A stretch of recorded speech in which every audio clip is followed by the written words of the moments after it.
Episode 1. The Itch for More. They say happiness isn't found in what you have, but in how much you appreciate it.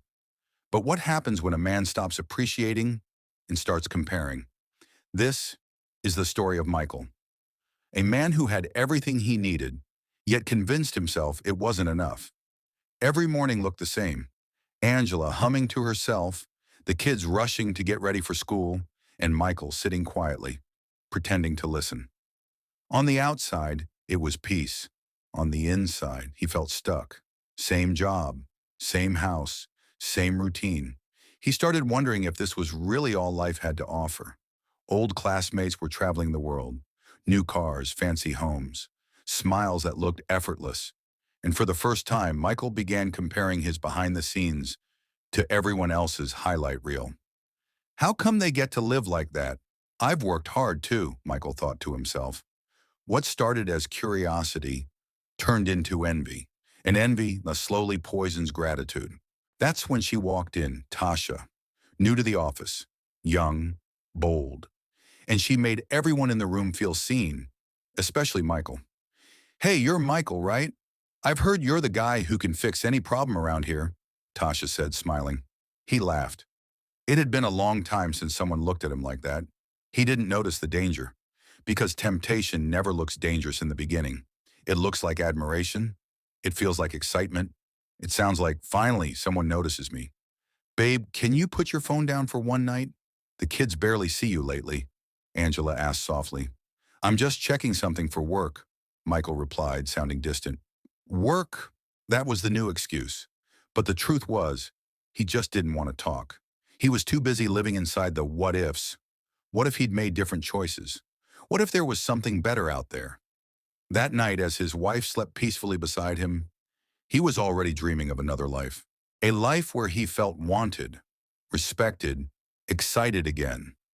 The itch for more had begun, and it wouldn't go away easily. Days turned into weeks. Their conversations grew longer. Their laughs grew louder.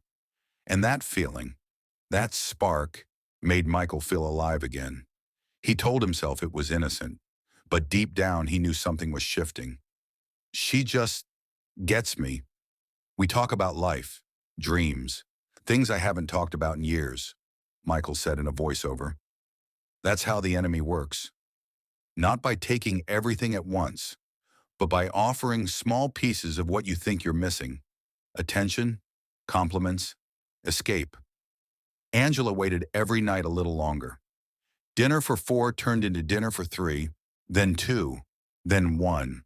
And the laughter that once filled the house was replaced by silence and suspicion. "Lord, please don't let me lose him. Please remind him of what we built," Angela prayed quietly. But Michael couldn't hear her prayers. Not yet. He was too distracted by the sound of temptation calling his name. He started changing. New haircut, new cologne, new attitude. Angela noticed, but didn't recognize the man she married. The more she tried to love him, the more he pulled away. "I just need a break. I need space to think," Michael said, his voiceover expressing his need for distance. But what he really wanted was freedom from the very life he once prayed for. It was just one moment, a touch, a glance, and suddenly every excuse he ever told himself vanished. "Tasha," Michael whispered. "Michael, Tasha said softly. That's how it began. Not with passion, but with permission. Permission to betray everything he'd built. And that's where part 1 ends, where temptation first takes root, before the lies, before the guilt, before the fall. Michael believed happiness was waiting somewhere else. But the truth? The grass only looks greener until you realize it's growing over someone else's pain. In the next episode, Michael steps fully into the other side, the side that promises more, but costs everything. Because what begins as an escape always ends as a trap. Don't forget to like, subscribe, and share your thoughts in the comments below.